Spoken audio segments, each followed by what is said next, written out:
সাবরুমে ভক্তি উৎসব আর লোক সমাগমের মুখর এক আবহ। মাতুয়া সম্প্রদায়ের অন্যতম প্রধান আধ্যাত্মিক আয়োজনকে ঘিরে জমে উঠেছে ধর্মীয় সাংস্কৃতিক মিলন মেলা। অল ইন্ডিয়া মাতুয়া মহাসংঘের সাবরুম শাখার উদ্যোগে শ্রী শ্রী হরিচাঁদ ঠাকুরের জন্মবার্ষিকী উপলক্ষে বরখোলা ধর্মদাস বৈষ্ণবের আশ্রমে শুরু হয়েছে বাৎসরিক উৎসব।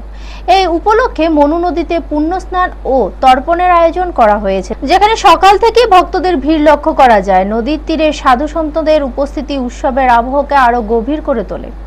আশ্রম প্রাঙ্গণে মাতুয়া সম্প্রদায়ের ঐতিহ্যবাহী হরিবোল সংকীর্তন চলতে থাকে দিনভর। উৎসবকে কেন্দ্র করে আশ্রম সংলগ্ন এলাকায় বসেছে মেলা, যেখানে স্থানীয় মানুষের ব্যাপক অংশগ্রহণ দেখা গেছে।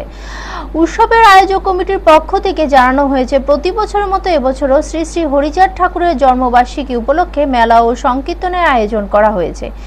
একই সঙ্গে আশ্রম প্রাঙ্গণে নতুন মন্দির নির্মাণের কাজও শুরু হয়েছে, যা ভবিষ্যতে এই ধর্মীয় কেন্দ্রকে আরো সমৃদ্ধ করবে। ব্যুরো রিপোর্ট, নিউজ তৎকাল 24।